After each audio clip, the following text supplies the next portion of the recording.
Silakan Mas Mara. A'udzubillahiminasyaitonirrajim. Bismillahirrahmanirrahim. Alhamdulillahirabbil alamin wassalatu wassalamu ala rasulina Muhammadin wa ala alihi wa sahbihi ajma'in. Asyhadu an la ilaha illallah wahdahu la syarikalah wa asyhadu anna sayyidina Muhammadin abduhu wa rasuluhu sallallahu alaihi. Rabbi shrah li sadri wa yassir li amri wahlul 'uqdatam min lisani yafqahu qawli. Bapak Ibu anggota kajian intensif Ulumul Hadis yang dirahmati Allah, syukur kita panjatkan hadir Allah Subhanahu wa taala yang telah memberikan kesehatan dan kesempatan untuk menghadiri kajian intensif ini. Salawat dan salam ke junjungan Nabi besar Muhammad sallallahu alaihi wasallam. Alhamdulillah pada pertemuan malam hari ini waktu Amerika dan pagi hari waktu hari Jumat, hari Kamis ya di sana. Jumat pagi hari waktu Indonesia. Merupakan pertemuan kelima kita, yang ketiga kalau setelah pengenalan, yang kelima pertemuannya semuanya kelima, yang insya Allah kita akan membahas lebih lanjut bagaimana ilmuul hadis. Bapak Ibu yang dirahmati Allah, kelas ini terselenggara oleh IMSA Learning and Development dan diselenggarakan dari donasi infak zakat Bapak dan Ibu sampaikan melalui IMSA Care. Bapak Ibu yang dirahmati Allah, alhamdulillah bersama kita telah hadir Ustadz Agus Setiawan, ya narasumber kita, dan mudah-mudahan Allah memberikan pahala yang berlipat ganda kepada beliau sebagaimana hadis Rasulullah, barang siapa mengajarkan suatu ilmu maka dia mendapatkan pahala dari orang-orang yang mengamalkannya dengan tidak mengurangi sedikit pun pahala dari orang yang mengerjakannya itu. Kita sapa Ustadznya. Assalamualaikum Ustadz. Waalaikumsalam warahmatullahi wabarakatuh. Gimana kabarnya di Jakarta? Alhamdulillah sehat. Ini hari-hari ini kalau sore sudah mulai hujan. Sudah mulai hujan ya, musim penghujan ya. Biasanya ya, sih betul. akhir tahun banyak penghujan ya Ustadz ya. Iya. Mudah-mudahan hujan yang berkah Ustadz, bukan yang amin. banjir. Amin. Ya. Mungkin sebelum kita mulai ke yang bahasan kita hari ini, bisa disampaikan sedikit kesimpulan dari yang pertemuan kita minggu yang lalu, Ustaz? Ya, Bismillahirrahmanirrahim. Alhamdulillah, salatu wassalamu ala rasulillah. Kepada para peserta kajian intensif Ulumul Hadis dan juga para pendengar, baik melalui YouTube ataupun melalui Facebook, pada pertemuan yang lalu kita telah membahas tentang kedudukan hadis dalam syariah, dan kita menjelaskan ada banyak sekali fungsi hadis terhadap Al-Quran, dan sebagai seorang muslim kita tidak bisa meninggalkan ataupun menolak hadis. Dan yang terakhir sekali pekan kemarin adalah kita melihat bagaimana perhatian umat Islam terhadap hadis Nabi SAW, dari mulai zaman para sahabat sampai kemudian zaman sekarang, bagaimana umat Islam memberikan perhatian yang sangat-sangat luar biasa, dari mulai menghafalnya, dari mulai membukukannya, dari mulai membuat aturan-aturan kritik ilmiah untuk mengecek validasi daripada berita bahwa Nabi mengatakan atau berbuat hal tersebut. Dan juga kita sudah sampaikan bagaimana perhatian para ulama berkaitan dengan komen dan penjelasan terhadap sebuah hadis. Karena saat sekarang ini kita hanya membaca dari sebuah kitab yang bagaimana interpretasinya, bagaimana pemahamannya, itu sangat-sangat perlu penjelasan dari para ulama yang dengan keilmuan mereka bisa menyatukan hadis yang semakna, kemudian makna kata tersebut dalam bahasa Arab, sehingga menghindarkan kita dari pemahaman yang keliru. Itu kesimpulan dari pelajaran kita pekan yang lalu. Ya, kalau saya memang apa yang kita bahas kemarin sangat erat kaitannya dengan apa yang kita bahas hari ini, ya. Bagaimana melihat sebuah hadis itu apa sahih apa tidak. Baik Bapak Ibu yang dirahmati Allah, jangan lupa mengisi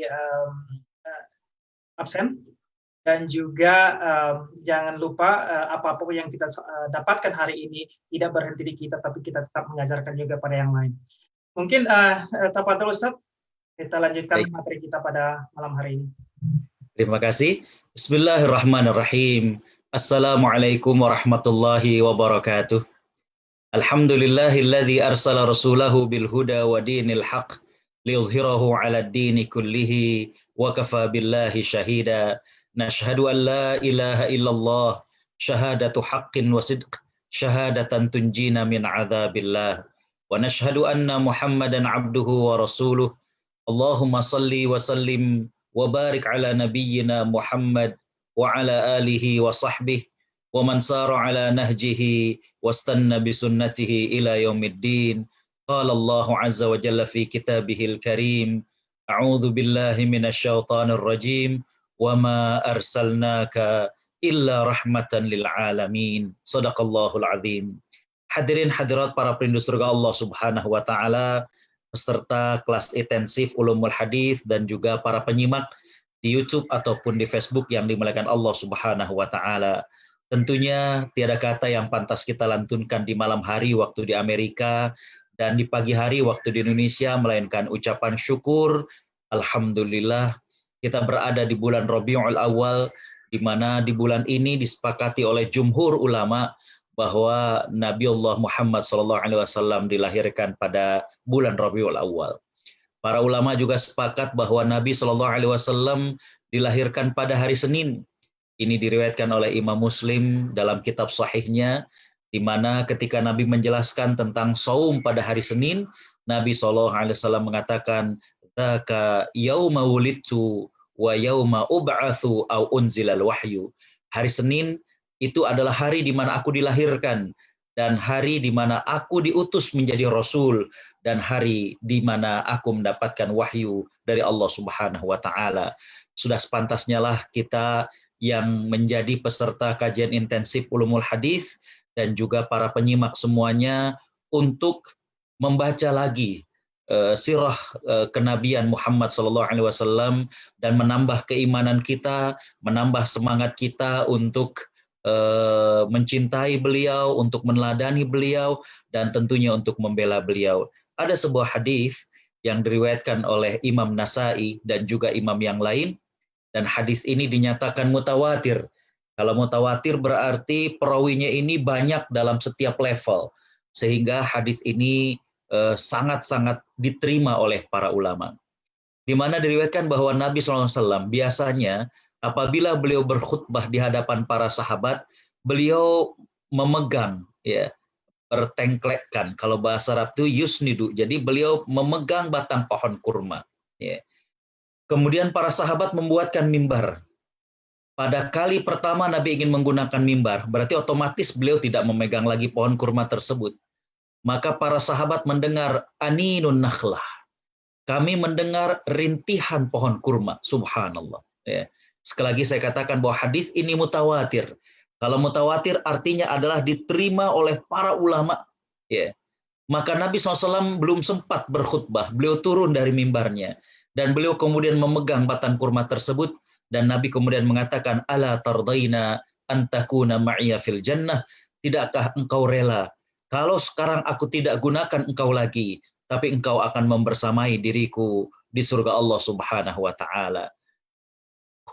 Umar bin Khattab radhiyallahu an, ya, beliau pernah mengatakan ketika masuk ke kamar di mana Nabi SAW wafat, melihat jasad Nabi SAW terbaring, maka beliau mengatakan, kalaulah pohon kurma saja merasa sedih, merintih, ya, ditinggal oleh Nabi SAW, bagaimana dengan kita umat Muhammad SAW? Sekali lagi mudah-mudahan kita bertambah kenal, bertambah cinta, dan bertambah membela Nabi SAW.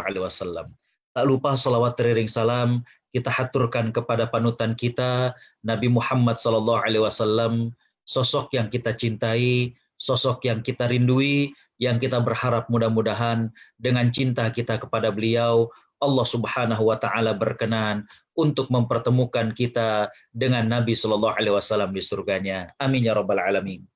Para peserta kelas kajian intensif Ulumul Hadis dan para penyimak di YouTube dan di Facebook, hari ini kita akan belajar tentang hadis sahih, ya.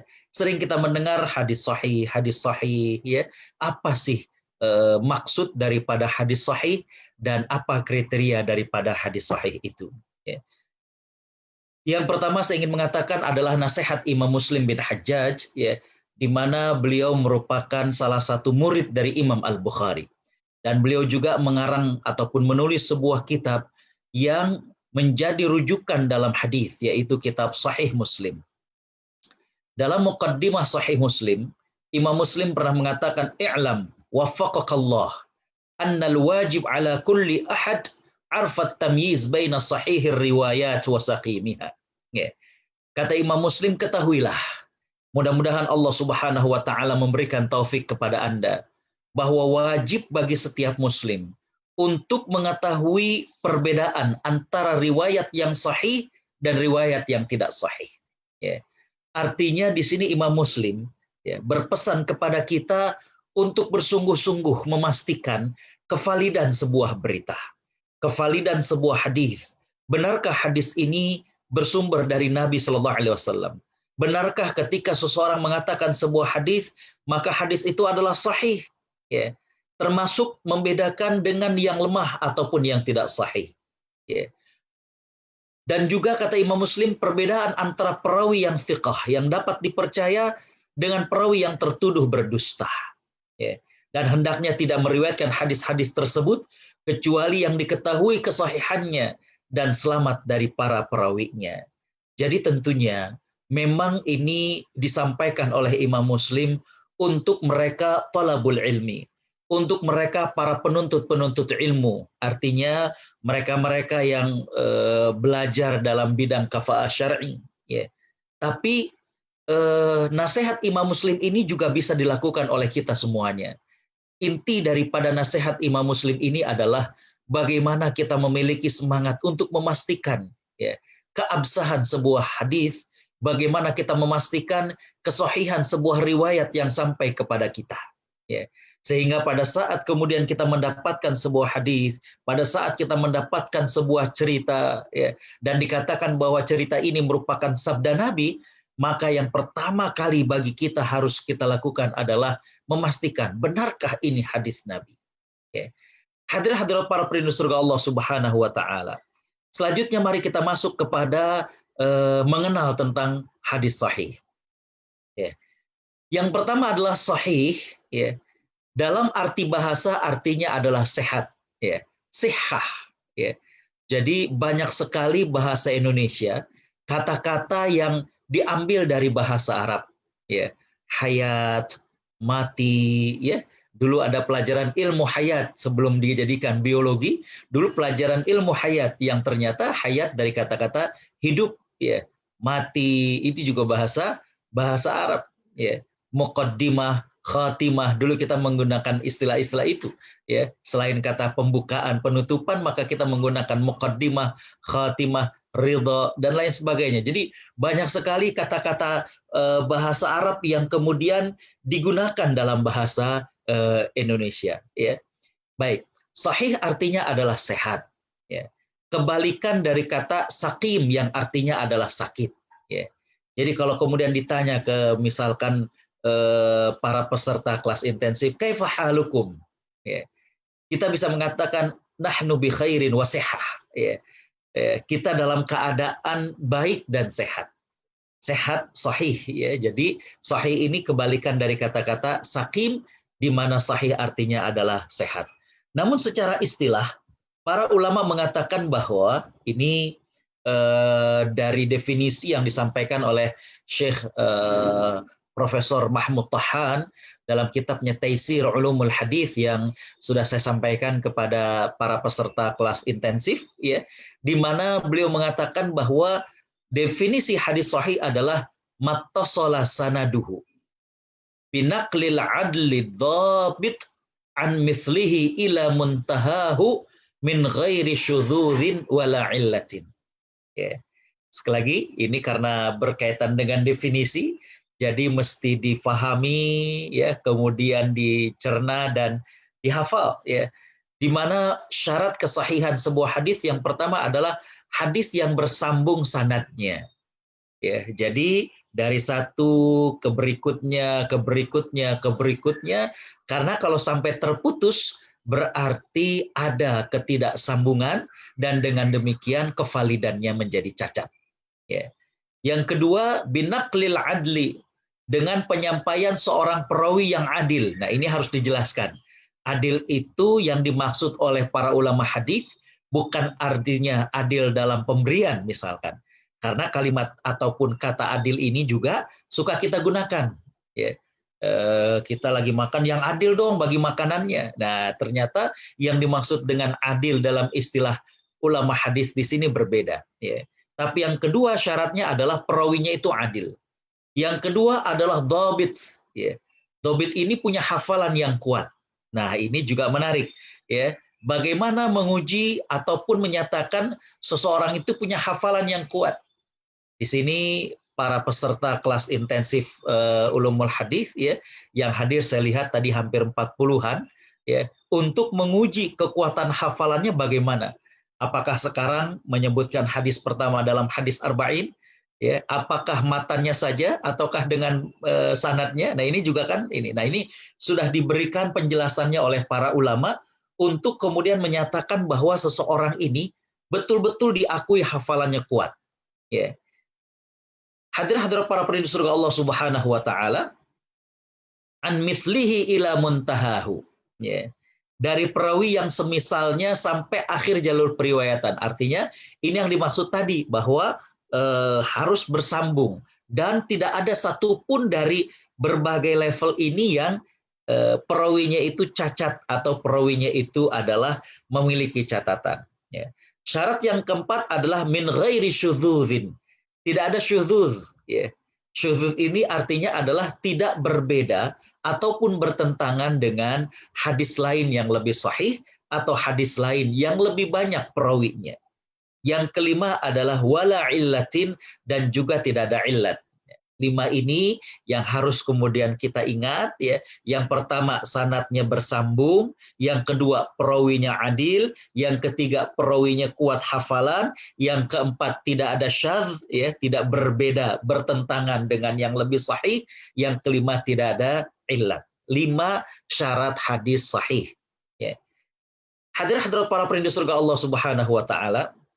Jadi para ulama itu banyak yang mencoba memudahkan para pembelajar atau penuntut ilmu untuk menghafalkan ilmu-ilmu ya. Di antaranya adalah dengan membuat bait-bait syair ya. Ada ilmu hadis dalam bentuk syair yang ditulis oleh Al-Imam Al-Baiquni ya, yang kemudian dikenal kitabnya dengan Al-Manzumah Al-Baiquniyah ya. Nah, ini definisinya dalam bentuk syair ya. Ya, jadi dari Manzumah Baiquniyah, ya, di mana Al-Imam Al-Baiquni mengatakan, ya, awwaluha sahihu wa huwa mattasal isnaduhu wa lam yashudh aw yu'al wa yarwihi adlun dhabitun an mithlihi mu'tamadun fi dhabtihi wa naqlihi. Ya, subhanallah. Jadi kembali kata beliau, ya, pembagian hadis itu pertama adalah hadis sahih wa huwa mattasala isnaduhu, ya, yaitu yang bersambung sanadnya, walam yashudza dan tidak syadz, waw au yu'al dan juga tidak mengandung ilat. Nah, itu 3 berarti. Ya. Wa yarwihi adlun dhabitun an mithlihi dan ya perawinya itu adil. 4. Ya. Dhabitun dan juga kuat hafalannya. Ya. Jadi kembali bahwa para ulama sepakat bahwa 5 inilah syarat kesahihan sebuah hadis. Sekali lagi saya katakan sanadnya nyambung ya, dari seorang ulama ya, penulis sebuah kitab sampai kepada Rasulullah SAW. Jadi nyambung ya. Yang kedua perawinya itu adil. Yang ketiga adalah ya, bagaimana perawinya itu memiliki hafalan yang kuat. Yang keempat tidak syadz. Yang kelima tidak ada illat. 5 ini. Baik, kita masuk penjelasannya. Apa yang dimaksud dengan bersambung? Ya.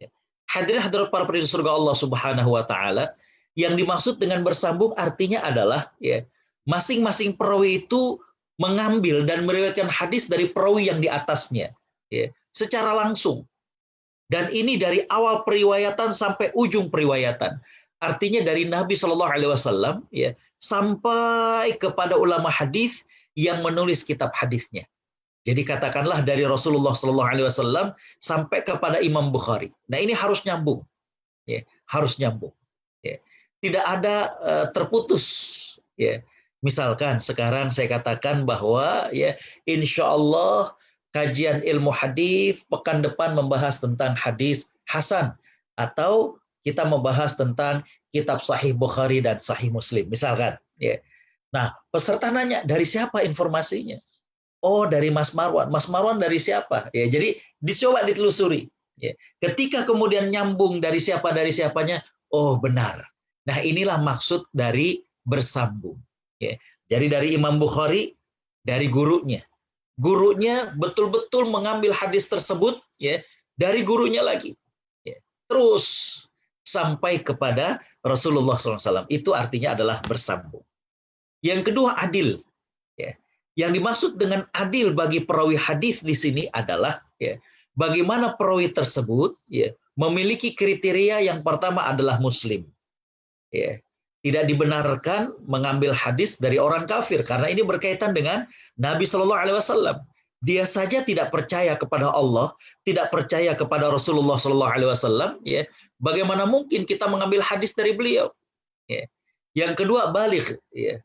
Artinya seorang yang sudah dewasa, ketiga berakal, keempat tidak fasik, yang kelima tidak cacat marwah wibawanya, ya. Artinya tidak ada cacat marwahnya. Hadirat para penduduk surga Allah Subhanahu wa taala. Jadi di sini kembali bahwa ya perawinya itu adil. Ya. Lalu bagaimanakah dengan pandangan ataupun mazhab seseorang? Tidak jadi masalah. Ya. Apakah seseorang itu mazhabnya Syafi'i? Apakah seseorang itu mazhabnya Hanafi? Apakah seseorang itu mazhabnya Hambali? Apakah seseorang itu mazhabnya yang lain? Ya. Itu berkaitan dengan mazhab fikih. Bagaimana dengan mazhab akidah? Nah, ini yang menarik. Ya. Para ulama mengatakan bahwa ya, untuk seorang perawi yang memiliki mazhab akidah, ya, yang pertama adalah kalau dia termasuk orang-orang yang keras. Ya. Dalam hal ini istilah ataupun mazhab yang dikenal di para ulama terdahulu adalah Khawarij, katakanlah. Ya. Maka para ulama hadis menerima hadis-hadis yang diriwayatkan dari perawi yang memiliki faham Khawarij. Karena kenapa? Karena mereka sebenarnya adalah orang yang sangat-sangat komitmen. Ya. Dan orang yang sangat takut berdusta atas nama Nabi SAW. Ya. Sehingga dengan demikian, ya, riwayat yang beliau sampaikan betul-betul mereka akan selektif. Dan dengan demikian maka hadisnya yang diriwayatkan oleh mereka tersebut adalah diterima. Ya. Bagaimana dengan mazhab Syiah? Ya. Hadirat para penduduk surga Allah Subhanahu wa taala, ya. Para penganut mazhab Syiah ini juga ternyata ada berbagai macam klasifikasi. Bagi mereka yang ekstrim tentunya tidak bisa diterima periwayatannya. Tapi ada juga yang kemudian hadirin khotaliman rahimakumullah tidak ekstrim. Ya. Artinya mereka tidak mencaci sahabat, ya. Mereka tidak meyakini sesuatu di luar apa yang diyakini oleh kita sebagai ahlu sunnah wal jamaah. Ya. Artinya mereka tidak mengecam Abu Bakar, tidak mengecam Umar, ya, tidak memiliki keyakinan adanya keistimewaan secara khusus kepada Ali bin Abi Thalib. Ya. Maka untuk yang bukan daripada ekstrim Syiah seperti ini, periwayatannya itu diterima oleh para ulama. Ya. Jadi kembali bahwa syarat yang pertama adalah bersambung sanadnya, yang kedua adalah adil. Adil yang dimaksud adalah dia muslim, udah akil balik, kemudian juga akalnya waras, ya, tidak fasik, bukan seorang yang pendosa.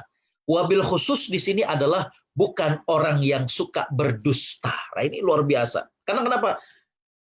Kalau dia adalah orang yang suka berdusta, maka berdusta atas nama Nabi Shallallahu Alaihi Wasallam dianggap remeh, dianggap sepele, dan itu sangat berbahaya. Ya. Kemudian juga tidak ada cacat kewibawaan, ya, seperti perangai-perangai yang tidak bisa diterima di tengah masyarakat. Yang ketiga adalah hadirin khotaliman rahimakumullah, yang dimaksud dengan dhabt, ya, kuat hafalan. Ya. seseorang itu dikatakan kuat hafalannya, hadirin khotbah iman rahimakumullah, ya, apabila yang pertama adalah ya, dia mendapatkan pengakuan dari ulama yang lain. Bagaimana ulama lain bisa menilai bahwa dia ini kuat hafalannya atau tidak? Bisa, yang pertama adalah dites, seperti yang dilakukan oleh guru-guru Imam Bukhari, ya, di mana ada 10 guru Imam Bukhari dan masing-masing memberikan 10 hadis yang sudah diacak perawinya, subhanallah. Sanadnya itu udah diacak, ya. Jadi kalau masing-masing guru itu 10 hadis, kali 10 berarti 100. Imam Bukhari bisa mendudukkan perawi dan sanad itu dengan baik. Dia mengatakan ini mestinya fulan dan lain sebagainya. Ya, maka diakui Imam Bukhari sebagai seorang yang kuat hafalannya. Ya.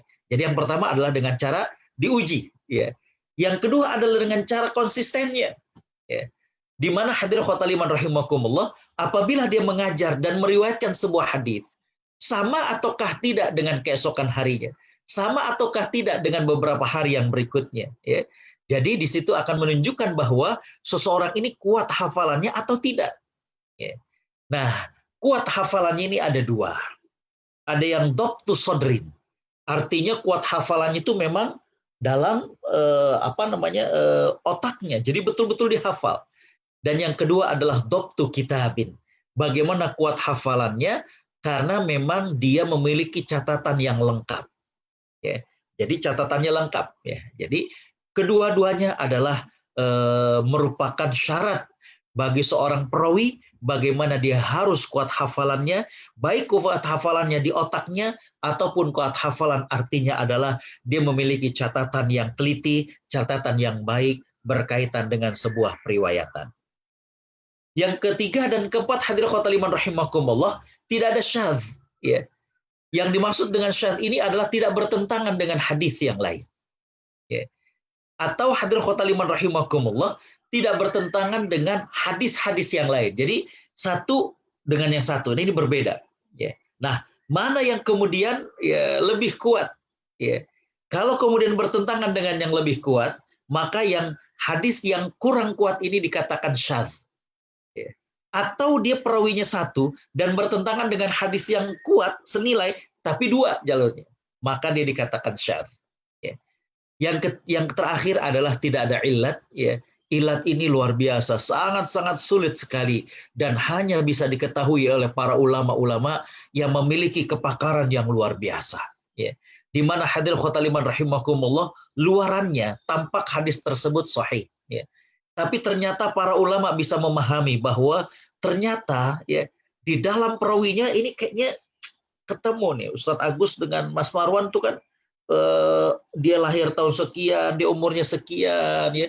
Kemudian juga Ustadz Agus pernah ke Amerika, Mas Marwan tinggalnya di Amerika. Ternyata setelah diteliti, oh ya mereka hidup di masa yang sama.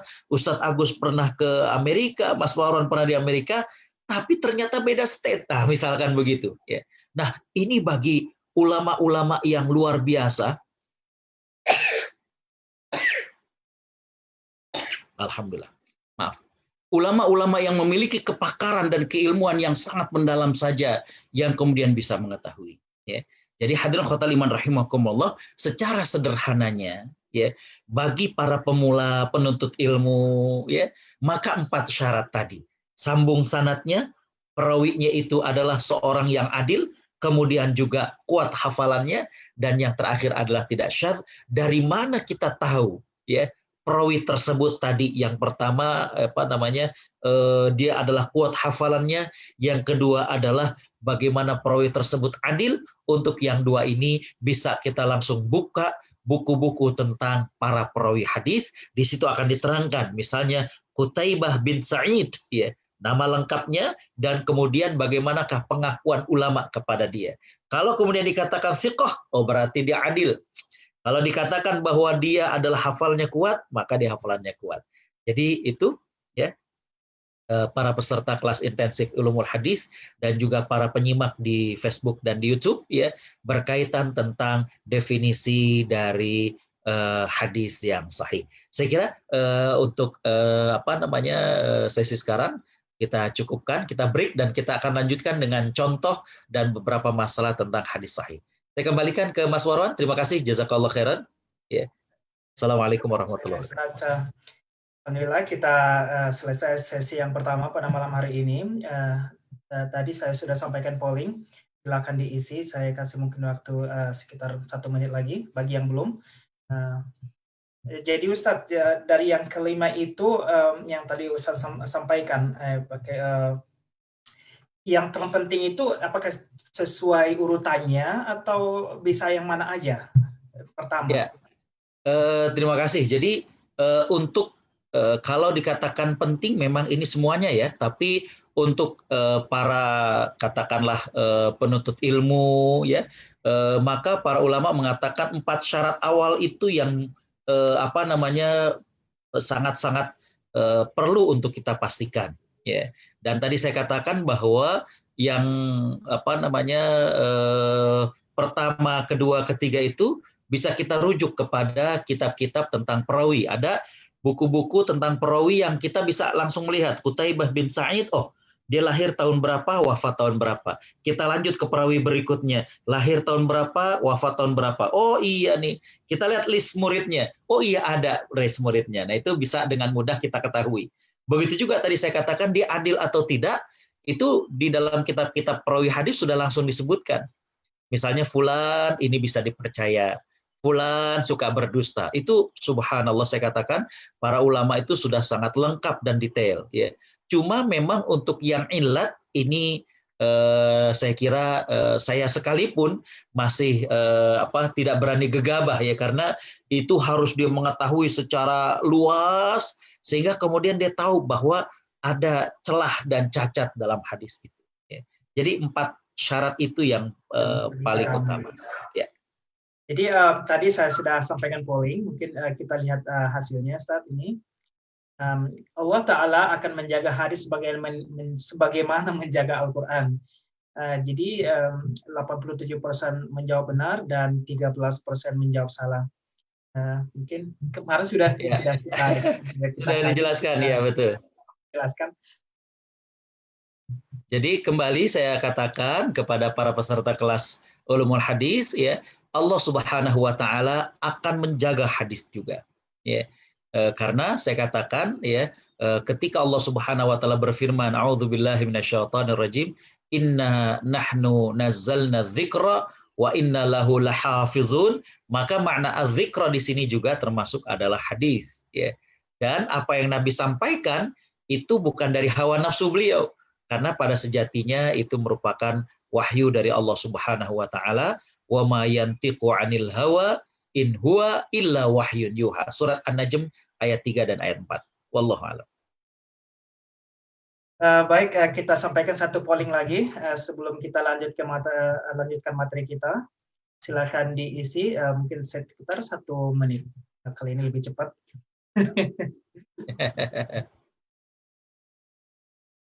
Dan jangan lupa absensinya mohon diisi segera sehingga nanti bisa diverifikasi sama panitia sama ketua kelasnya.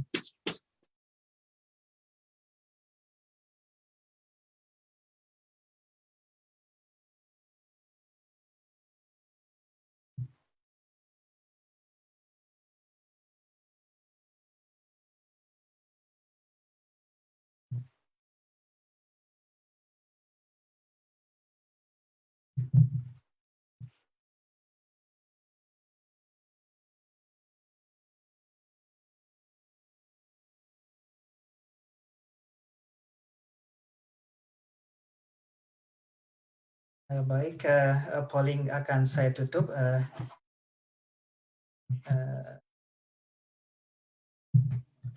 Ini hasilnya polling kita kali ini, Al-Quran dan hadis keduanya berasal dari Allah Azza wa Jalla.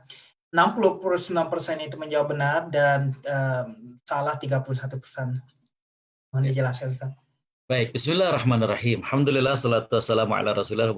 Baik, para peserta kelas intensif Ulumul Hadis ya, kembali bahwa dalam surat An-Najm ayat 3 dan 4 tadi, Allah Subhanahu wa taala mengatakan wa ma yantiqu, dan tidaklah ia berucap ya, anil hawa, dari hawa nafsunya.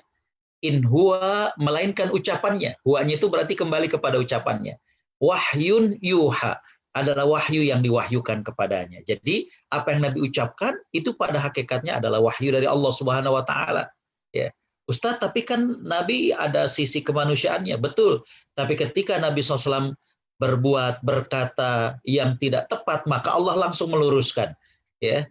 Sehingga bisa dikatakan seluruh tindak tanduk Nabi SAW itu dipelihara oleh Allah Subhanahu wa taala, dan apa yang beliau ucapkan itu adalah berdasarkan dari Allah Subhanahu wa taala. Wallahu a'lam. Jadi jelas ya, mungkin karena jawabannya juga hampir setengah-setengah, jadi mungkin penjelasan Ustaz bisa dimengerti sekarang bagaimana bahwasanya Al-Quran dan hadis pada hakikatnya berasal dari Allah Azza wa Jalla. Baik Bapak Ibu yang dirahmati Allah, kita lanjutkan kajian kita. Tafadhol. Baik. Bismillahirrahmanirrahim. Alhamdulillah, salatu wassalamu ala Rasulillah. Kita lanjutkan tadi setelah kita tahu definisi, maka kita akan masuk kepada contoh daripada hadis sahih, ya. Hadirin khotaliman rahimakumullah, ya. Saya ambilkan hadis yang sudah kita tahu, ya.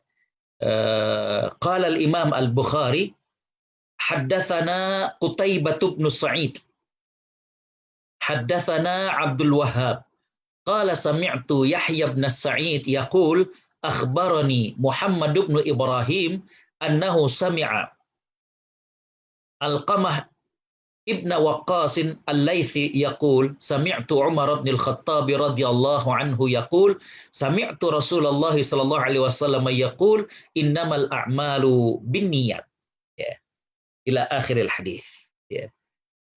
Para peserta kelas intensif ulumul hadis yang dimuliakan Allah serta para penyimak baik di YouTube dan di Facebook, kita lihat bahwa hadis ini diriwayatkan oleh Imam Al-Bukhari. Dan beliau mengatakan haddatsana, telah menyampaikan kepada kami, Qutaibah bin Sa'id. Nah, Qutaibah bin Sa'id mengatakan haddatsana, telah menyampaikan kepada kami Abdul Wahhab. Jadi dengan demikian, ya, Imam Bukhari mengatakan gurunya itu sudah menyampaikan kepada dia. Siapa guru Imam Bukhari? Qutaibah bin Sa'id. Kata Qutaibah bin Sa'id, guru beliau sudah menyampaikan kepada beliau. Siapa gurunya? Abdul Wahhab. Ya. Nah, Abdul Wahhab ini mengatakan, aku mendengar Yahya bin Sa'id berkata, telah mengabarkan kepadaku Muhammad bin Ibrahim. Ya. Dan bahwasanya Muhammad bin Ibrahim mengatakan bahwa dia mendengar Alqamah bin Waqqas al-Laythi berkata, aku mendengar Umar bin Khattab mengatakan bahwa beliau mendengar Nabi Shallallahu Alaihi Wasallam bersabda, sesungguhnya atau hanya saja amal itu tergantung daripada niat. Ya. Coba kalau melihat sepotong daripada sanad ini, apa yang menarik? Apa coba yang menarik? Yang pertama adalah di sini para perawi itu sangat teliti. Ada yang menggunakan haddatsana, dan ada yang menggunakan akhbaroni, dan ada yang menggunakan sami'tu. Betul nggak? Ya. Di sini coba lihat, ada yang haddatsana, ada yang menggunakan sami'tu, dan ketika Yahya bin Sa'id, ya, itu mengatakan akhbaroni. Jadi ada 3. Nah ini walaupun secara arti haddatsana dengan akhbarona ini hampir sama, tapi para ulama mengatakan bahwa kalau akhbarona ini lebih umum. Artinya seorang murid, ya, menyimak dari gurunya secara langsung. Misalkan sekarang saya menyampaikan kepada para peserta kelas intensif. Ini dalam bahasa ilmu hadis bisa kemudian haddatsana. Tapi ada juga cara yang lain. Gimana cara yang lain? Murid baca dan saya menyimak. Oh ya, ya benar. Ya, silakan kalian ajarkan kepada masyarakat di London misalnya. Silakan kalian ajarkan kepada masyarakat di Amerika misalnya. Ya, jadi kembali bahwa kalau akhbarona ini lebih umum. Bisa guru yang menyampaikan kepada murid, atau murid yang membacakan sebuah hadis dan guru merekomendasikan, membenarkan, maka itu akhbarona. Kalau haddatsana, itu betul-betul guru menyampaikan sebuah hadis kepada muridnya. Ya, ini walaupun agak berat, tapi saya kasih tahu dari sekarang. Kalau sami'tu, ini kenapa kemudian kok diucapkan sami'tu? Karena memang sami'tu itu untuk menunjukkan bahwa betul-betul si perawi itu menyimak dari orang yang di atasnya, dari orang yang menyampaikan. Ya. Jadi sami itu memiliki kekuatan pada sebuah hadis. Baik, itu yang menarik. Yang pertama adalah haddatsana dengan akhbarona. Yang menarik yang kedua, coba para peserta kelas intensif ulumul hadis dan para penyimak semuanya lihat matan dari hadis ini, ya. Matan dari hadis ini, nih lihat, innamal a'malu apa? Binniyah. Binniyahnya itu dalam bentuk singular, dalam bentuk mufrad. Yang biasanya kita baca itu adalah innamal a'malu binniyat, panjang. Ya. Ini binniyah, ya. Dan ini ternyata ada maksudnya, ya. Tapi kita bukan lagi kelas hadis, kita lagi kelas ulumul hadis. Cuma bagi saya sebagai yang di bidang hadis, perbedaan-perbedaan ini menjadi hal yang sangat menarik. Dan ini pasti ada makna dan maksudnya, ya. Jadi sedikit saya ingin memberikan perhatian bahwa di sini lihat ada haddatsana, kemudian ada akhbaroni, kemudian ada sami'tu, dan ini menurut para ulama hadis ada perbedaan masing-masing. Dan hadis ini sudah masyhur, ya. Cuma yang masyhur itu adalah innamal a'malu, ini kan dalam bentuk plural atau jamak. Biasanya yang kita ketahui adalah binniyat, juga dalam bentuk plural ataupun jamak.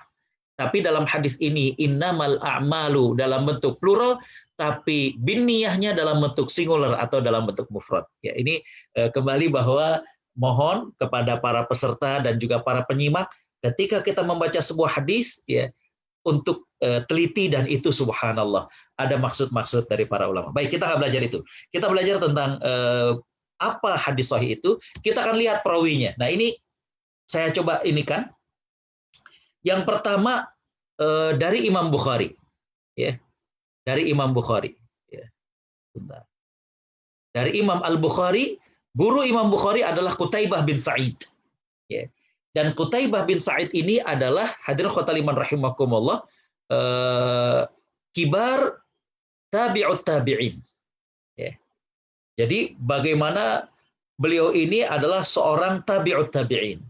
Nah, Qutaibah bin Sa'id itu ngambil hadis tersebut dari gurunya, yaitu Abdul Wahab. Ya. Abdul Wahab ngambil dari gurunya Muhammad bin Ibrahim.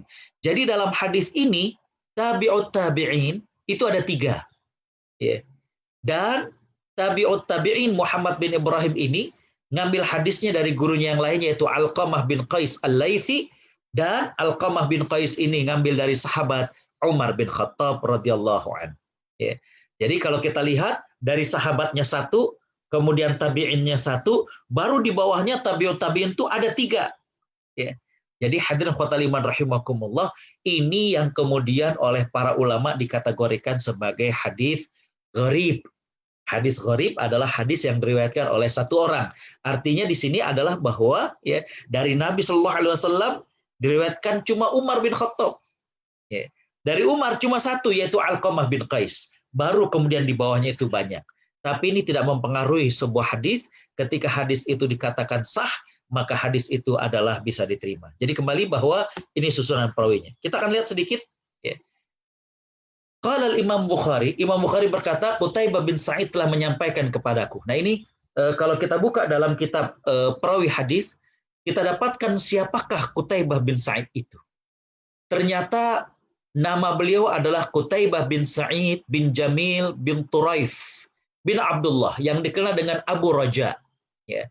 Jadi para ulama itu mengamalkan sunnah, yaitu dengan membuat kunyah. Kunyah ini adalah seseorang dipanggil dengan panggilan dari nama anaknya ataupun nama anak laki-lakinya. Ya. Misalkan Mas Marwan, putranya yang pertama namanya Abdullah, maka Mas Marwan ini dipanggil dengan Abu Abdillah. Ya. Putra saya yang pertama Ukasyah, makanya sebagian para ustaz yang dulu sama-sama menimba ilmu di Timur Tengah suka memanggil dengan Abu Ukasyah. Ya, baik. Beliau ini adalah hadirin khotaliman rahimakumullah kibar tabi'ut atba'. Jadi beliau adalah murid dari tabi'in. Ya. Dan wafat tahun 240 Hijriah. Wafat tahun 240 Hijriah. Lihat, ya. Imam Bukhari ya itu hadirin khotaliman rahimakumullah, kalau kita lihat dari kelahirannya maka di situ memungkinkan berjumpa ya. Dan kalau kita lihat biografi daripada Qutaibah bin Sa'id, di situ kemudian kita dapatkan di antara list murid-muridnya bahwa di antara murid-murid beliau adalah Imam Bukhari. Artinya bahwa Imam Bukhari betul-betul pernah belajar dari Qutaibah bin Sa'id. Oke. Dari Qutaibah bin Sa'id ke siapa? Abdul Wahab. Ya. Hadirin khotaliman rahimakumullah, ya. Nah, ini siapa beliau? Ternyata beliau adalah ya Abdul Wahab bin Abdul Majid bin Salat, ya. Yang kemudian kunyahnya adalah Abu Muhammad Ats-Tsaqafi, ya. Nah, dia wafat tahun 194. Tadi kan 240, ya. Hadirin khotaliman rahimakumullah, maka kemudian memungkinkan ketemu. Di bawahnya lagi ada Muhammad bin Ibrahim, ya. Dia wafat tahun 120. Lihat, ini 194, ini 120. Memungkinkan untuk ketemu, ya. Dan kemudian kita lihat listnya bahwa memang ya ternyata bahwa dia merupakan guru daripada yang sebelumnya. Ya. Nah, hadirin khotaliman rahimakumullah, yang terakhir adalah Alqamah. Ya. Alqamah ini adalah seorang tabi'in, ya, tabi'in senior, ya, yang dia pernah berjumpa dengan para sahabat, ya, di antaranya adalah Umar bin Khattab. Alqamah bin Waqqas bin Muhsin Al-Laythi. Ya. Jadi di sini kita bisa membedakan antara sahabat Alqamah dengan Alqamah yang tabi'in. Ya, dengan kita baca kitab perawi hadis, kita jadi tahu bahwa ternyata Alqamah ini adalah seorang tabi'in. Artinya mereka berjumpa dengan para sahabat, tapi nggak berjumpa dengan Nabi Shallallahu Alaihi Wasallam. Ya. Dan selanjutnya adalah Umar bin Khattab, tentunya kita kenal dari senarai ataupun list ya, perawi hadis ini dari Imam Bukhari, Qutaibah bin Sa'id, Abdul Wahab, Muhammad bin Ibrahim, ini semuanya adalah nyambung. Nyambung. Yang kedua, ini perawinya, pas kita baca komentar dari para ulama, adalah perawi-perawi yang fiqh, yang sangat-sangat bisa dipercaya. Ya. Kemudian juga para perawinya ini, hafalan-hafalannya diakui ya, oleh para ulama sebagai perawi-perawi hadis yang hafalannya kuat. Ya. Dan hadis ini nggak ada pertentangannya dengan hadis-hadis yang lain. Ya. Semuanya semakna dengan hadis ini, bahwa amal itu tergantung daripada niat. Dan juga tidak ada ilat, tidak ada cacat. Maka dengan demikian hadis ini dikatakan sebagai hadis yang sahih. Baik. Ini karena waktu, kita masuk kepada poin berikutnya adalah hukum mengamalkan hadis sahih. Ya. Hadirin khotaliman rahimakumullah, lihat di paragraf atau di kalimat yang pertama, saya mengatakan bahwa tidak ada keraguan bahwa ketika sebuah hadis itu dinyatakan sahih, berarti harus diterima. Ya. Ketika kita baca dan kemudian, oh, kata ulama bahwa hadis ini sahih, berarti harus kita terima. Ya. Nah, hadirin khotaliman rahimakumullah, tapi, ini ada tapinya. Ya. Para ulama menjelaskan bahwa ketika hadis itu dikatakan sahih, ya, maka hadis ini harus diterima. Untuk diamalkannya perlu dilihat, apakah hadis ini menunjukkan wajib, apakah hadis ini hanya sunnah saja, ataukah hadis ini adalah mubah. Saya pernah jelaskan bahwa cara kerjanya ya, kayak misalkan di pabrik ya, maka ketika kemudian bahan-bahan itu nyampe ya, maka para ulama hadis ini yang kemudian memisahkan antara bahan-bahan yang bagus, bahan-bahan yang jelek ya. Setelah kemudian bahan-bahan yang bagus ini dipisah oleh para ulama hadis, baru kemudian diberikan kepada para ulama fikih untuk kemudian dijelaskan bahwa ini wajib, ini sunnah, ini mubah. Bisa difahami? Sehingga ketika hadis itu dinyatakan sahih, hukum mengamalkannya, nah ini tergantung daripada status mengamalkannya. Ada yang kemudian menjadi wajib. Misalkan Nabi Shallallahu Alaihi Wasallam bersabda, la salata liman lam yaqra bi fatihatil kitab. Tidak sah salat bagi yang tidak membaca Al-Fatihah. Ya. Para ulama fikih mengatakan Al-Fatihah itu rukun. Kalau tidak dibaca dalam salat, maka dia dianggap tidak sah. Kalau terlupa dalam sholat, maka dia harus sujud sahwi. Ya.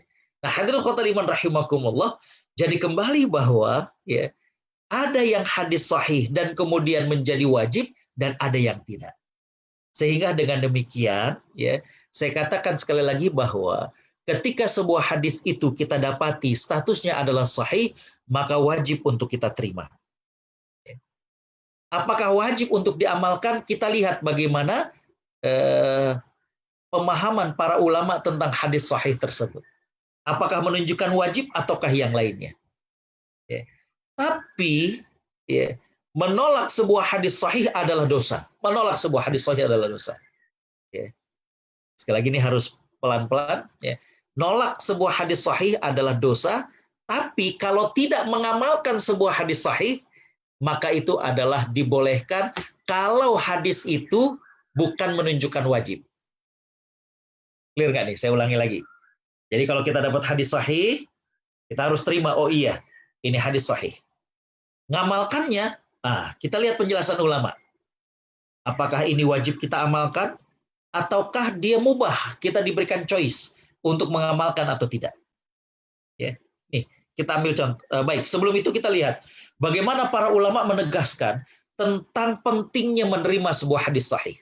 Baik. Al-Imam Ibnu Rajab Al-Hambali, ya, rahimahullah, beliau pengarang kitab Jami'ul Ulum wal Hikam, syarah dari kitab hadis Arba'in. Beliau mengatakan fa'ammal a'immah wal fuqaha wa ahli al-hadis fa innahum yattabi'una al-hadits as-sahih haitsu kan. Para imam, para ulama hadis, ya, hanya mengikuti hadis yang sahih. Artinya, ya, ketika hadis itu adalah sahih, maka mereka kemudian terima. Ya, para ulama semuanya, baik ulama hadis, ulama fikih, mereka menerima hal ini. Ya. Tidak menolak kalau hadis itu dinyatakan sebagai hadis yang sahih. Ya. Dan tadi saya katakan tidak boleh seorang muslim itu menolak sebuah hadis sahih. Ya. Bahkan Al-Imam Al-Ansari, ya, Zakaria Al-Ansari beliau mengatakan ketika kemudian menjelaskan tentang Alfiyah karangan Imam Al-Iraqi, beliau mengatakan seseorang yang ingin berdalil dari hadis yang ada dalam kitab sunan, baik itu Sunan Abu Daud, At-Tirmidzi, An-Nasai, maupun dari Musnad, ya, maka dia berada dalam dua kondisi. Yang pertama, jika dia seorang yang mampu untuk mengetahui sebuah hadis, ya, maka dia tidak boleh berdalil dengannya sampai dia meneliti. Ini hadis nyambung nggak sanadnya, ya, dan bagaimanakah kapabilitas perawinya. Jadi kondisi yang pertama, dia memiliki kemampuan untuk meneliti, ya, maka dia harus meneliti. Yang kedua, jika dia tidak mampu, maka dia boleh berdalil dengan hadis tersebut apabila dia menemui seorang imam yang menilai hadis tersebut berderajat hadis sahih atau hasan. Kalau nggak dapat seorang imam yang mensahihkan hadis tersebut, maka dia tidak boleh langsung mengamalkan hadis itu. Jadi, Bapak Ibu baca misalnya Sunan Abu Daud, ada tuh terjemahannya misalnya, by English atau by Malay, ya, atau kita dapatkan Musnad Imam Ahmad. Ya. Bagi kita yang sudah mampu untuk kemudian meneliti, kita lihat, oh kata Ustadz Agus, kita lihat perawinya, oh dari Imam Ahmad. Imam Ahmad tentunya bisa kita terima. Siapa gurunya? Ya. Kita buka kitab Tahdzibut Tahdzib, kita lihat gurunya, oh ternyata gurunya ini memang ulama yang diakui. Oke. Berarti bisa diterima. Siapa lagi gurunya? Siapa lagi gurunya? Kalau kemudian kita mampu untuk meneliti seperti itu, maka itu bagus. Ya, artinya silakan. Tapi kalau tidak mampu, maka kita lihat apa kata ulama tentang hadis ini. Ya, apa kata ulama tentang hadis ini. Kalau kemudian kita belum dapatkan, maka ya, yang lebih mudahnya adalah tanya ke seorang ustadz. Ustadz ini gimana hadisnya? Ya, ustadz ini gimana hadisnya? Ya. Jadi dengan demikian kita bisa lebih selamat. Baik, contoh hadis sahih, namun ya tidak wajib mengamalkannya, tapi wajib kita terima. Ya, sekali lagi saya katakan, berikut ini saya akan memberikan contoh hadis sahih, tapi kita tidak wajib untuk mengamalkannya. Kita wajib menerimanya. Ya. Contoh yang pertama adalah sholat memakai sendal dan sepatu. Nah ini kan ini ya, Tapi kita lihat, hadisnya ternyata dari Abu Maslamah, Sa'id bin Yazid Al-Azdi. Beliau pernah bertanya kepada Anas bin Malik radhiyallahu anhu. Beliau bertanya, ya, Abu Maslamah ini, akana Nabi sallallahu alaihi wasallam yusalli fi na'laihi? Ya. Apakah benar bahwa Nabi sallallahu alaihi wasallam salat menggunakan kedua sendalnya? Apa jawaban Anas bin Malik? Naam, betul. Nabi SAW itu salat ya dengan menggunakan sendalnya. Ya. Hadirin khotimah rahimakumullah. Tapi apakah hadis ini, lihat riwayat Imam Bukhari, berarti sahih. Ya. Tapi apakah wajib untuk kita lakukan? Tidak. Ya. Bahkan hampir tidak ada kita yang sholat pakai sendal. Ya. Padahal dalam riwayat lain Nabi SAW sangat menekankan. Ya. Nabi SAW bersabda, khaliful yahud, fa innahum la yusalluna fi ni'alihim wala khilafihim, wala khifafihim, maaf. Ya. Kata Nabi SAW, ya, dari sahabat Shaddad bin Aus Ad-Dari. Shaddad bin Aus Ad-Dari. Ya. Nabi Shallallahu Alaihi Wasallam pernah bersabda, berbedalah dengan orang-orang Yahudi. Mereka itu kalau sholat nggak pernah pakai sendal, mereka sholat itu nggak pernah pakai sepatu. Coba para peserta kelas intensif ulumul hadis, kalau kita fahami dari kalimat ini, berbedalah dengan orang Yahudi. Mereka itu kalau sembahyang, mereka itu kalau ibadah, nggak pakai sendal, nggak pakai sepatu. Artinya, kalau kita diminta untuk berbeda dengan mereka, berarti kita sholat mestinya pakai sendal, pakai sepatu. Betul nggak? Ya. Jadi kembali bahwa hadis ini sahih. Bahkan hadis yang kedua yang diriwayatkan oleh Imam Abu Daud ini menunjukkan perintah. Tapi para ulama mengatakan bahwa perintah di sini atau kesohihan hadis ini tidak menunjukkan wajib. Ya. Maka kita lihat bagaimana kita sendiri pun sholat nggak pakai kaos kaki, nggak pakai sendal, nggak pakai sepatu.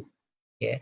Jadi hadisnya sahih kita terima, tapi ngamalkannya kita lihat bagaimana penjelasan para ulama.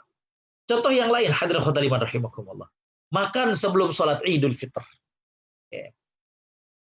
An Anasin, kana Rasulullah sallallahu alaihi wasallam la yaghdu yaumal fitri hatta ya'kula tamarat. Ya. Dari Anas bin Malik menjelaskan bahwa Nabi sallallahu alaihi wasallam ya tidak berangkat menuju ke tempat sholat Idul Fitri melainkan beliau makan terlebih dahulu. Siapa di antara kita yang melakukan ini? Enggak semuanya. Tapi apakah sholat Idnya jadi enggak sah? Tidak. Ya. Yang makan sebelum sholat Id dia mendapatkan sunnah Nabi, yang kemudian tidak sempat makan atau tidak makan sebelum sholat Id, maka sholat Idnya juga dikatakan sah. Ya. Jadi kembali bahwa para peserta kelas intensif ulumul hadis yang dimuliakan Allah Subhanahu wa taala, bahwa ketika kita dapatkan sebuah hadis dan hadis itu dikatakan sahih, wajib untuk kita terima. Ya. Tapi untuk mengamalkannya, maka kita perlu melihat penjelasan dari para ulama, apakah ya hukum daripada mengamalkan hadis itu adalah wajib, ataukah sunnah, ataukah mubah. Ya. Hadirin khotimah rahimakumullah, kembali bahwa itu bagian singkat dan kita akan perdalam dalam kelas lanjutan dari ilmu hadis ini. Saya tadi pagi 1 jam sebelum kajian saya sempat share tentang bagaimana hukum menilai sebuah hadis yang dilakukan oleh para ulama kontemporer. Misalkan hadis ini dinilai oleh seorang ulama kontemporer, hadis ini sahih atau hadis ini dhaif. Nah, ini juga menjadi pembahasan lain, tapi untuk sekedar awal, maka saya kira saya cukupkan kita belajar tentang definisi daripada hadis sahih, contoh hadis sahih, dan hukum mengamalkan hadis sahih. Saya kira demikian. Hadirin khotimah rahimakumullah. Saya kembalikan ke Mas Marwan untuk kita Q&A. Jazakumullah khairan. Assalamualaikum warahmatullahi wabarakatuh. Waalaikumsalam warahmatullahi wabarakatuh. Jazakallah khairan Ustaz. Antusias peserta rupanya terlalu banyak, biasanya jadi banyak sekali pertanyaan. Mungkin nanti kalau kita tersempat seluruhnya dijawab sama Ustaz, mungkin kita jawab di lain hari. Satu yang ingin saya ungkapkan di sini, ketika di awal tadi Ustaz mengatakan mencintai Rasulullah atau membela Rasulullah.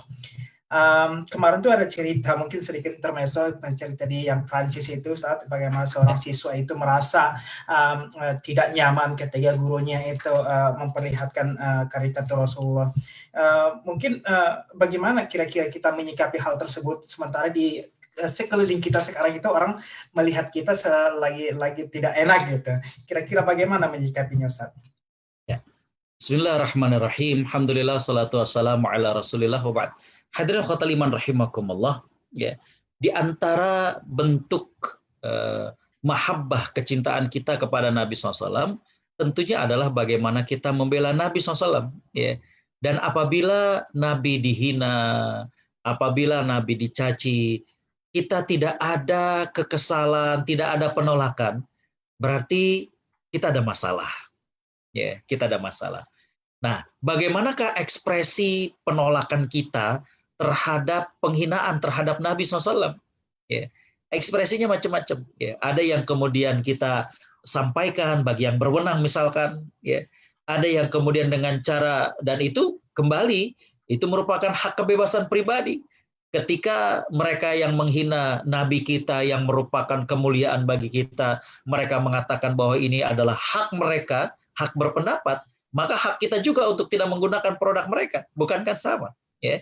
Jadi kalau mereka berdalih dengan alasan itu adalah kebebasan berpendapat, maka kita juga memiliki sebagai dinaungi secara hukum, kita juga memiliki hak asasi manusia untuk menggunakan produk yang lain yang tidak diproduksi oleh mereka-mereka yang menghina Nabi kita. Saya kira itu bentuk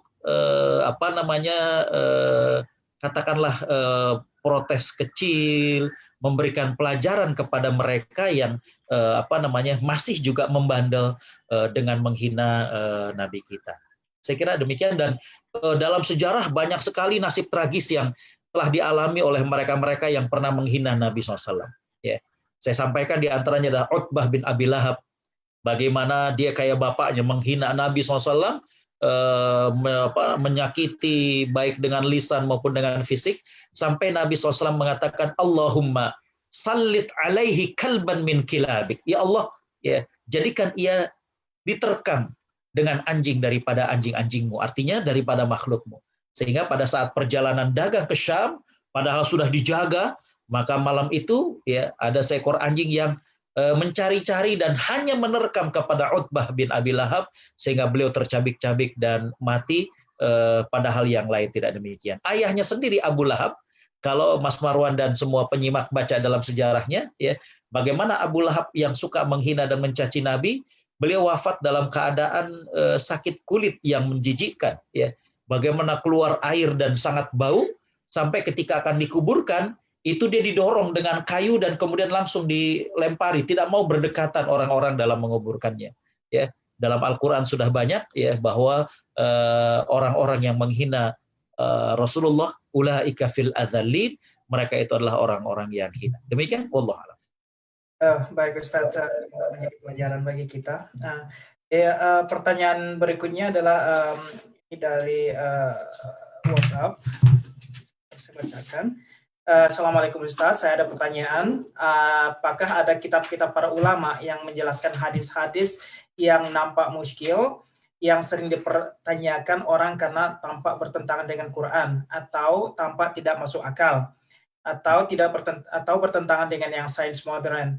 Seperti misalnya disiksanya mayat karena tangisan keluarganya, setan mengencingi telinga orang yang malas bangun sholat subuh, Musa menempeleng malaikat sampai copot matanya, matahari saat tenggelam pergi bersujud ke hadapan Allah Subhanahu wa taala, dan lain sebagainya.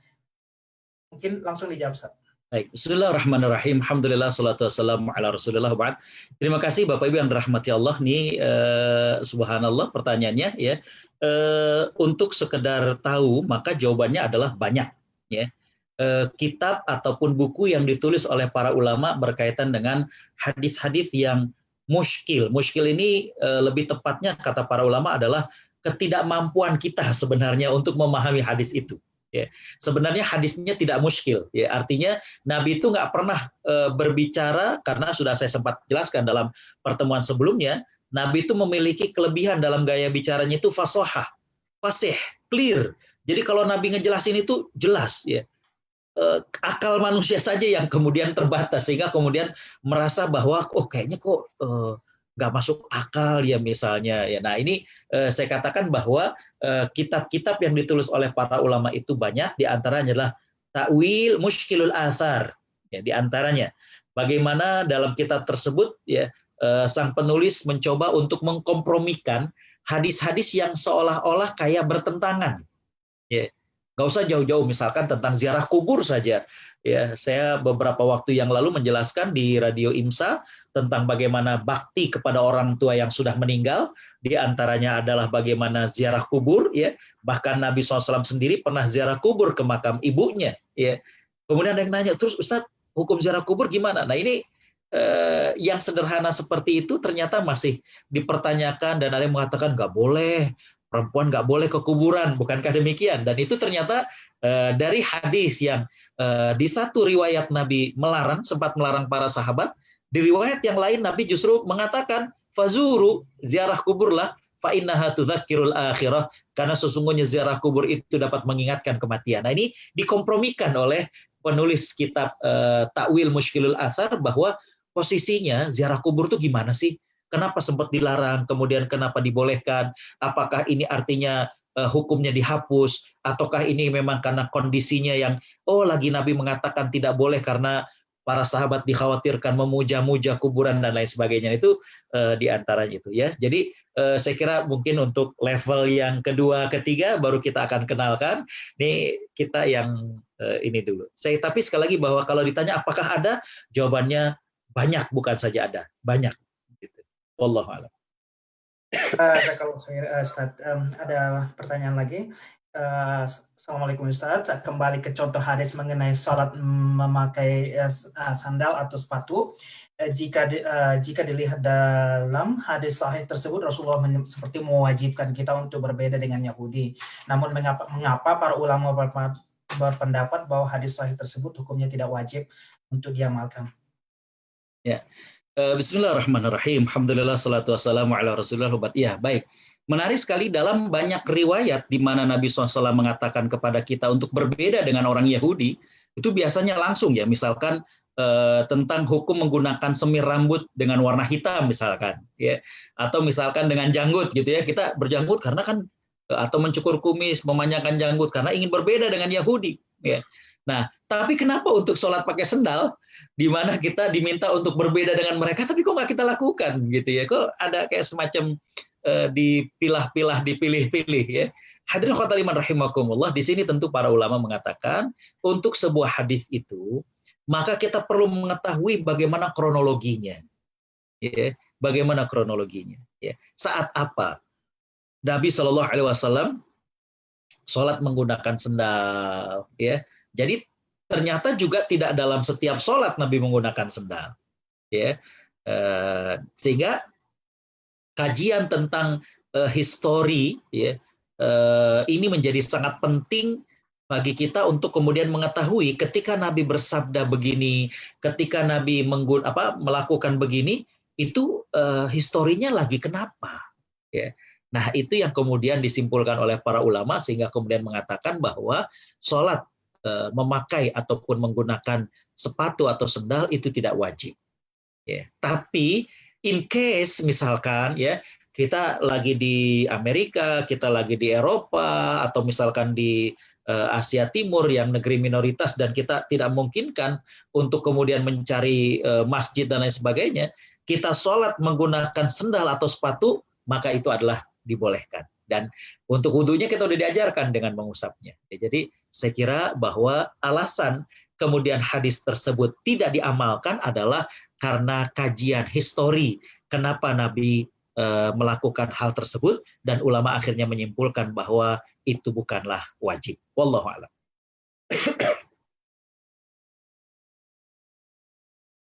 Baik, mungkin satu pertanyaan lagi karena waktu juga yang membatasi kita. Setelah ini mungkin pertanyaan berikutnya mungkin kita akan bahas di WhatsApp.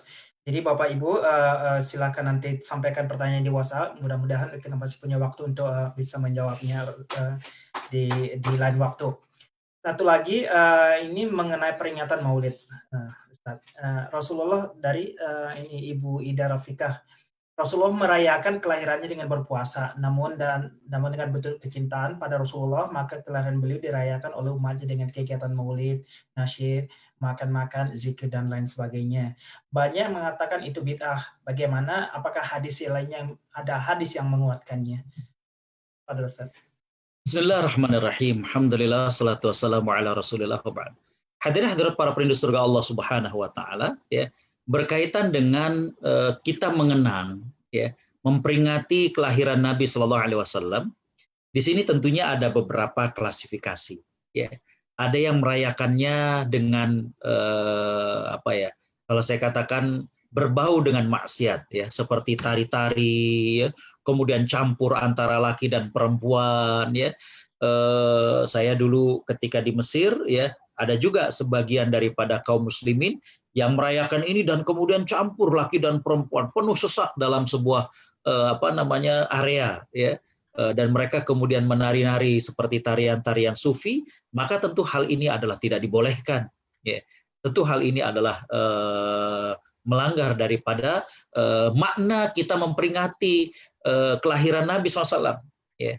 Tapi kalau kemudian memperingatinya dengan cara kita mendengarkan, ya, nasihat dan sunnah-sunnah Nabi SAW, ya, bagaimana umat diingatkan kembali tentang bagaimana keteladanan Nabi SAW, maka hal ini adalah dibolehkan. Ya. Sehingga dengan demikian, ya, para ulama memberikan beberapa syarat, ya, bahwa, ya, dia ini para ulama, ya, bukan kata saya, ya, kalau kemudian kaum muslimin ingin melakukan, ya, kegiatan untuk mengenang Nabi SAW, maka yang pertama adalah niatnya adalah untuk menjadikan masyarakat semakin kenal dengan Nabi SAW.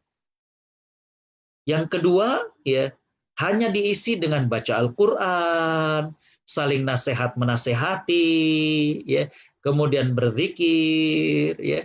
Kalaupun mau ditambah dengan bersedekah, tapi bukan kemudian hura-hura, ya.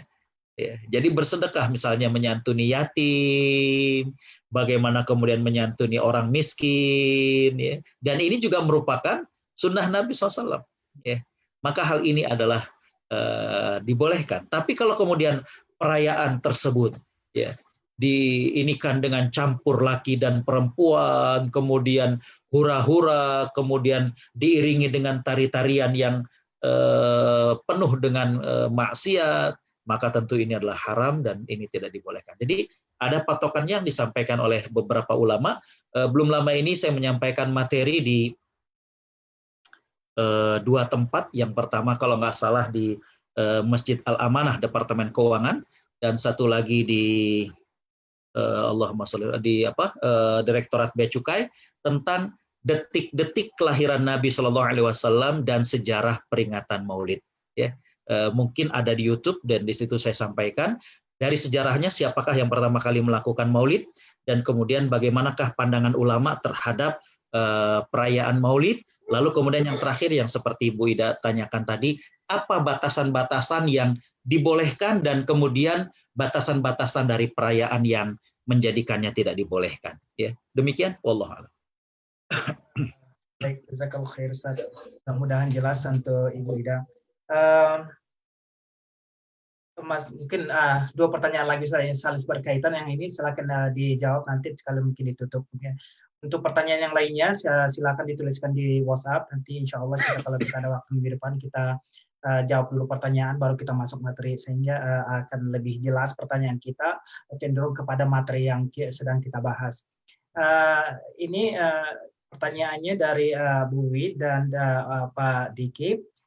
Ya, pertanyaan adalah apakah seluruh hadis yang diriwayatkan Bukhari dan Muslim adalah hadis sahih?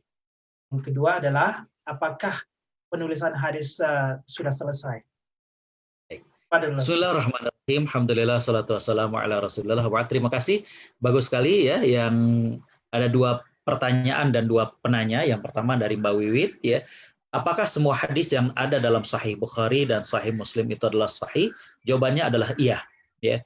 Semua hadis yang ada dalam kitab Sahih Muslim dan Sahih Bukhari itu adalah sahih, ya.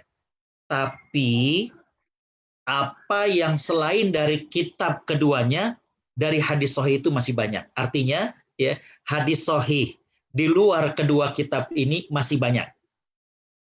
Sekali lagi saya katakan, semua hadis yang ada dalam Sahih Bukhari dan Sahih Muslim adalah sahih, dan ya, yang sahih selain dari kedua kitab tersebut masih banyak. Jadi pahami, sekali lagi saya ulangi lagi nih biar kemudian nggak salah paham. Dalam kitab Sahih Bukhari, dalam Sahih Muslim ini 100% adalah sahih. Tapi selain dari kedua kitab ini, hadis-hadis sahih itu masih banyak, karena kita ada Sahih Ibnu Hibban, Sahih Ibnu Khuzaimah gitu ya. Cuma memang yang paling selektif, yang paling ketat itu adalah Sahih Bukhari dan Sahih Muslim. Jadi kembali kalau pertanyaan Mbak Wiwit bahwa apakah semua yang ada dalam Sahih Bukhari dan Sahih Muslim adalah sahih, jawabannya adalah iya, ya. Tapi selain dari kedua kitab tersebut, hadis-hadis sahih itu masih banyak. Dari Sunan Abu Daud yang sahih banyak. Dari Sunan Tirmidzi yang sahih banyak. Bahkan yang tidak ada dalam Sahih Bukhari dan Sahih Muslim itu banyak yang sahih. Karena Imam Bukhari sendiri mengatakan ketika beliau menulis kitab tersebut dalam pembukaan dalam pembukaan Sahih Bukhari, Imam Bukhari mengatakan ma adkhaltuhu illa sahihan. Aku pilih dari 400.000 hadis, 400.000. Ini Imam Bukhari luar biasa. Nanti kita, kalau nggak salah setelah ini kita cerita tentang beliau itu lagi kecil itu buta.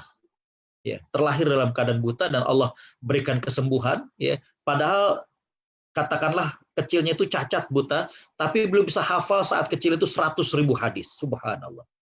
Kita yang melek begini 40 hadis itu masih belum hafal. La haula wala quwata illa billah. Nah, kembali bahwa beliau pilih, kata beliau, dari sekian ratus ribu yang aku hafal, maka aku pilihkan yang sahih-sahih saja, kata beliau. Dan apa yang aku tinggalkan artinya nggak dimasukin dalam kitab tersebut. Padahal itu termasuk hadis sahih, itu masih sangat banyak. Demikian kata Imam Bukhari. Yang berikutnya dari Pak Diki di Seattle, ya, apakah penulisan hadis sudah selesai? Jawabannya adalah sudah. Ya. Semua hadis Nabi SAW itu sudah selesai ditulis oleh para ulama. Cuma, ini ada cumanya Pak Diki. Ya. Cuma sebagian itu ada yang sudah dicetak, dan ada yang sebagian masih manuskrip. Makanya, proyek ilmiah di Timur Tengah, dalam hal ini misalkan saya di Al-Azhar di Mesir, ataupun di Madinah, bagi mahasiswa S2 dan S3, itu disarankan untuk mengkaji manuskrip. Gitu. Kalau kayak, mohon maaf kan, sebagian kampus itu pengennya yang kontemporer misalnya. Tapi kalau di Timur Tengah itu disarankan adalah untuk mengkaji manuskrip, karena kenapa? Manfaatnya sangat-sangat terasa, yaitu kitab-kitab yang dulu pernah ditulis tangan, bagaimana kemudian bisa kita pelajari ulang, dan targetnya adalah biar bisa dicetak. Saya ketika master itu ngambil studi tentang manuskrip yang ditulis oleh seorang ulama hadis dari asal Yaman, yaitu Imam Al-Wusabi Al-Habashi, ya. Dan subhanallah, banyak hadis-hadis yang baru saya dengar. Jadi, mohon maaf nih sedikit intermezzo buat Mas Marwan, Pak Diki, dan yang lain sebagainya. Dulu lagi kita kecil, mungkin kita ketika turun hujan, itu kan kemudian kita, ayo mandi hujan. Ya. Kalau di Jakarta itu ada istilah gini, uluk-uluk hujan gede, anak kambing mau mandi misalnya. Ya. Ternyata, itu ada hadisnya. Dari sahabat Ibnu Abbas, itu kalau hujan, mereka mengeluarkan hewan ternaknya dan kemudian mengajak anak-anaknya untuk mandi dan kemudian mengatakan li'annahu haditsu ahdin bi rabbih. Soalnya ini baru turun dari Allah. Tapi memang sayang hadisnya itu dhaif. Cuma kembali bahwa apa yang kita lakukan dulu lagi kecil, ternyata tuh ada hadisnya, tapi memang hadisnya dhaif saya katakan. Jadi dengan proyek bagaimana kita salin ulang manuskrip tersebut, kemudian kita teliti, maka itu menjadi sumbangsih kepada ilmu hadis. Jadi Kang Diki, bahwa semua hadis sudah ditulis, cuma yang jadi masalah adalah belum semua dicetak dan beredar pada saat ini. Demikian, wallahu a'lam. Mungkin langsung ditutup aja, Ustaz. Baik, Bapak Ibu Allah Subhanahu wa taala rahmati, mari kita akhiri dengan kita berdoa. Mudah-mudahan ilmu kita menjadi ilmu yang bermanfaat, dan mudah-mudahan pada saat kita memerlukan, maka Allah kembalikan hafalan kita apa yang sudah pernah kita dengar dan kita pelajari. Bismillahirrahmanirrahim. Alhamdulillahirabbil alamin. hamdan syakirin, hamdan na'imin, hamdan yuafi ni'amahu wa yukafi'u mazidah. Ya Rabbana lakal hamdu wa lakal syukru kama yanbaghi li jalali wajhika wa 'azimi sultanik. Allahumma salli ala Muhammad wa ala alihi wa sahbihi ajma'in. Allahumma aghfir lana wa liwalidina warhamhum kama rabbawna shighara. Rabbana zidna uluman tanfa'uha. Allahumma 'allimna bima 'allamtana. Allahumma anfa'na bima 'allamtana wa 'allimna uluman tanfa'una wa zidna ilma. Allahumma inna nastaudi'uka ma 'alimnahu wa ma hafizna fardudhu 'inda hajatina ilaih. Allahumma qsim lana min khasyatik ma tahulu bihi bainana wa baina ma'asik wa min ta'atika ma tuballighuna bihi jannatak wa minal yaqini ma tuhawwinu bihi alaina masaibad dunya wa matti'na Allahumma bi asma'ina wa absarina abadan ma ahyaitana waj'alhu al-waritha minna waj'al tha'rana 'ala man zalamana wa la taj'al musibatana fi dinina wa la taj'alid dunya akbara hammina wa la mablagha ilmina wa la ilan nari masirana. Allahumma 'izzal islam wal muslimin wa adhilla asy-syirka wal musyrikin. Allahumma ansur man nasara ad-din wa akhdhul man khadhala ad-din. Rabbana atina fid dunya hasanah wa fil akhirati hasanah wa qina adzaban nar wa bi fadli subhanaka rabbina rabbil izzati amma yasifun wa salamun alal mursalin walhamdulillahi rabbil alamin.